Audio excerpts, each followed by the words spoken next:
کلام عشق میں آج تفسیر سورہ فاتحہ بیان کریں گے ہمارے مفتی اسحاق صاحب. جی مفتی صاحب. بسم اللہ الرحمن الرحیم. سورۃ الفاتحہ یہ جب ہم تلاوت کرتے ہیں تو اس کے آغاز میں اس کی تلاوت کی جاتی ہے. دوسرا یہ کہ یہ سورہ مبارکہ 2 مرتبہ نازل ہوئی ہے، ایک مرتبہ مکے میں اور ایک مرتبہ مدینہ میں. اچھا. اور اس سورہ مبارکہ کی فضیلت یہ ہے کہ حضور صلی اللہ تعالیٰ علیہ وآلہ وسلم نے باقاعدہ کئی صحابہ کرام علیہم رضوان کو اس سورہ مبارکہ کے بارے میں تعلیم بھی دی اور انہیں یاد کرنے کا حکم ارشاد فرمایا. اس سورۃ الفاتحہ کے اندر اگر آپ یہ دیکھیے تو ابتدائی 3 آیت یعنی 7 آیات کل ہیں. ابتدائی 3 آیات کا تعلق اللہ تبارک و تعالیٰ کی ذات باری تعالیٰ کے ساتھ اور آخری 3 آیات کا تعلق بندوں کے ساتھ، اور جو درمیان کی آیت ہے اس کی آدھی کا تعلق اللہ تبارک و تعالیٰ کی ذات کے ساتھ اور آدھی کا بندوں کے ساتھ ہے. مختصر ترجمہ اس کے بعد انشاءاللہ چند نکات اس میں میں عرض کرتا ہوں. الحمدللہ رب العالمین، تمام تعریفیں اللہ تبارک و تعالیٰ کی جو عالمین کا پالنے والا ہے. الرحمن الرحیم، وہی رحمان الرحیم ہے. مالک یوم الدین، قیامت کے دن کا یا بدلے کے دن کا یا جزا کے دن کا مالک ہے. یہ 3 آیت ہو گئی. اب ایاک نعبد، اس کا تعلق خاص اللہ تبارک و تعالیٰ کے ساتھ ہے کہ بندہ کہہ رہے کہ یا اللہ ہم صرف تیری ہی عبادت کرتے ہیں، و ایاک نستعین، اور تجھ ہی سے مدد طلب کرتے ہیں. یعنی آدھی کا تعلق عبادت کے اعتبار سے اللہ تبارک و تعالیٰ کے ساتھ اور پھر امداد کے اعتبار سے بندہ کہ اللہ ہم تجھ ہی سے مدد طلب کرتے ہیں. اس کے بعد ہے اہدنا الصراط المستقیم، یا اللہ ہمیں سیدھے راستے پر چلا. بعد نے ترجمہ کیا سیدھا راستہ دکھا. اب ظاہر کہ جو بندہ ایمان پر آ چکا ہے، قرآن پڑھ رہا ہے، نماز پڑھ رہا ہے، سورہ فاتحہ پڑھ رہا ہے، تو سیدھے راستے پر تو آ چکا ہے. تو اب سیدھا راستہ دیکھنے کی بات نہیں ہے بلکہ اس راستے پر آ کر چلنے کی بات ہے کہ اللہ میں سیدھا راستہ چلا. اب سیدھا راستہ کیا ہے؟ صراط الذین انعمت علیہم، جن پہ یا اللہ تیرا انعام ہوا ان کے راستے پر ہمیں چلا. غیر المغضوب علیہم ولا الضالین، جن پر تیرا غضب ہوا اور جو گمراہ ہوئے ان کے راستے سے ہمیں بچا.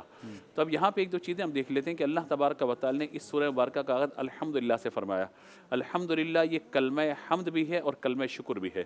یعنی ہم اللہ تعالیٰ کی حمد بیان کریں الحمدللہ کہہ کر، اور جب بھی کوئی نعمت ہمیں ملے ہم اللہ کا شکر ادا کرنے کی نیت سے اس نعمت کے شکرانے میں اگر الحمدللہ کہیں گے تو یہ اللہ کی حمد بھی ہوگی اور اس کا شکریہ ادا کرنا یا اللہ کا شکر ادا کرنا بھی ہوگا. تو لہذا کھانا کھانا، پانی پینا، کوئی نعمت میسر ہو فوراً کیا کرنا چاہیے؟ الحمدللہ. جتنی دعائیں آپ دیکھیں گے جو ہم بچوں کو شروع میں یاد کرواتے ہیں، کھانے کے بعد کی دعا، پانی کے بعد کی دعا یا دیگر دعائیں، ان میں سب میں اکثر میں الحمدللہ کا ذکر ہوتا ہے. ایون لباس پہننے تک کے معاملات میں بھی الحمدللہ کا ذکر آتا ہے. تو یوں بندے کو الحمدللہ رب العالمین، کوئی طبیعت پوچھے، خیریت پوچھے تو کہہ دینا چاہیے الحمدللہ رب العالمین، اللہ کا شکر ہے. اور اگر خدا نخواستہ طبیعت ناساز ہے یا کوئی بیماری پریشانی کا معاملہ ہے تو یوں کہ الحمدللہ رب العالمین علی کل حال، میں ہر حال میں اللہ کا شکر ادا کرنے والا ہوں. تو اللہ یقیناً سے خوش بھی ہوگا اور اللہ تبارک و تعالی راضی بھی ہوگا. پھر اللہ کے رحمان و رحیم، علماء نے فرمایا یہ رحمان و رحیم یہ اللہ تبارک و تعالی کا اسم اعظم ہے. یعنی یا اللہ یا رحمان یا رحیم، ان تینوں کو ملا کے پڑھیں تو یہ اسم اعظم ہے، اور اسم اعظم سے اللہ تبارک و تعالی دعا کو قبول فرماتا ہے. اچھا، اب ان آیات کو ہم آگے بڑھتے بڑھتے یہاں پر پہنچے ہیں قیامت کے دن کا اللہ تبارک و تعالی مالک ہے. تو کیا آج اللہ مالک نہیں ہے ہمارا؟ مراد یہ کہ اللہ تعالیٰ نے جو بدلہ عطا فرمانا ہے وہ قیامت کے دن ہے. تو لہذا روز جزا کا مالک، جس بندے نے جو عمل کیا ہوگا اس پر کوئی ظلم نہیں کیا جائے گا. نامہ اعمال سامنے ہوگا، جو اچھا کیا ہے وہ بھی سامنے، جو برا کیا ہے سامنے. الدنیا مزرعۃ الآخرہ، دنیا آخرت کی کھیتی ہے. تو آخرت میں بندے کو اپنے اعمال کا جواب دہ ہونا پڑے گا. اب اللہ تبارک و تعالی کی مشیت پر موقوف ہے کہ وہ اپنی صفت جبار و قہار کا اظہار فرماتے ہوئے غضب فرمائے بندے کو جہنم میں داخل کر دے، یا صفت رحمان و رحیم کا اظہار فرماتے ہوئے بندے کو معاف کر کے داخل جنت فرما دے.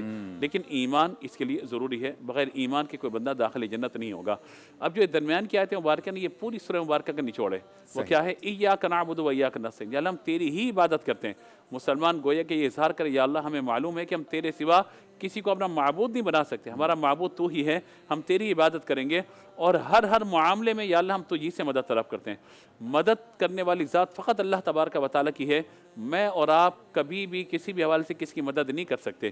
اب جو ہم یہ کہتے ہیں کہ ہم جو ہے وہ اللہ کے رسول صلی اللہ تعالیٰ علیہ وآلہ وسلم سے استغاثہ کر رہے ہیں یا اولیاء کرام کی بارگاہ میں استغاثہ کر رہے ہیں یا ہم ایک دوسرے کی کوئی مدد کر رہے ہوتے ہیں، تو یہ در حقیقت ایک مومن کا نظریہ یہی ہوتا ہے کہ میں اللہ تبارک و تعالیٰ کے تو دعا کروں گا، اللہ تبارک و تعالیٰ براہ راست تو کسی کی مدد نہیں فرمائے گا.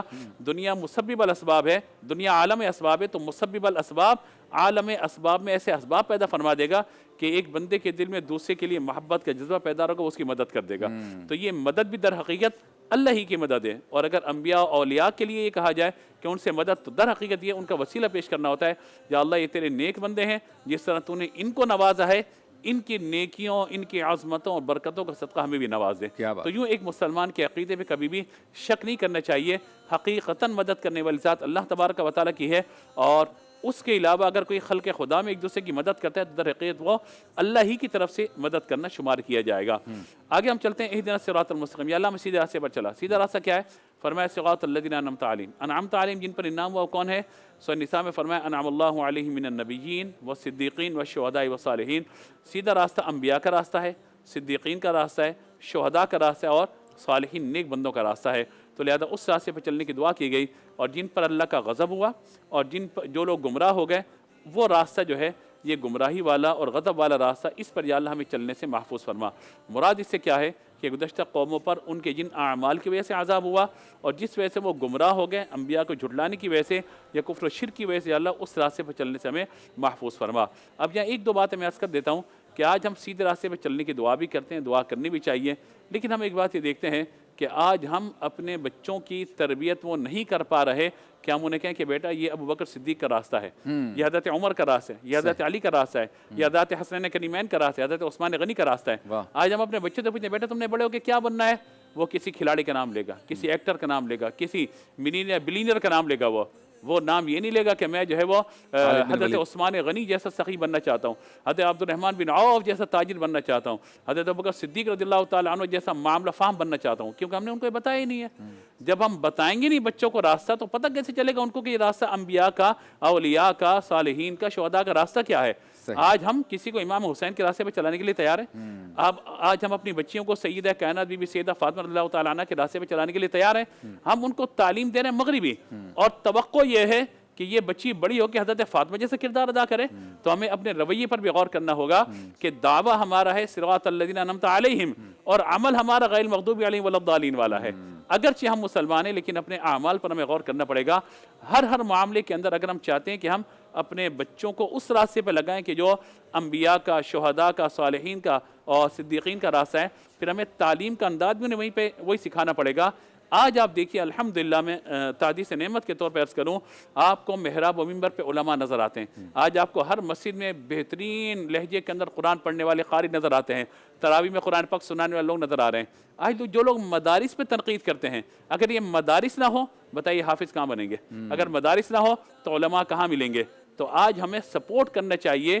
اگر ہم صراط الذین انعمت علیہم کے مصداق بننا چاہتے ہیں تو ہمیں اپنے مدارس کی حالات جو ہیں ان کو بہتری کی طرف لے کر کے جانا ہوگا، تاکہ وہاں پہ اچھے پڑھے لکھے لوگ آئیں جو یہاں تیار ہوں، پھر محراب و منبر جب آئیں گے تو انشاءاللہ اسی معاشرے کے جب اہل افراد اوپر آئیں گے تو معاشرے کے اندر انشاءاللہ صراط الذین انعمت علیہم پہ چلنے والے لوگ بھی آگے آ جائیں گے۔ اللہ تعالی ہمیں عمل کی توفیق عطا فرمائے۔ بہت خوب سورہ فاتحہ یقیناً بہت ہی اہم سورہ ہے، ہم سب قرآن میں پڑھتے ہیں، اور اس کے بارے میں اگر آپ تفسیر پڑھنا چاہتے ہیں تو بعض مفسرین نے 1,000 صفحے کی کتابیں لکھی ہیں۔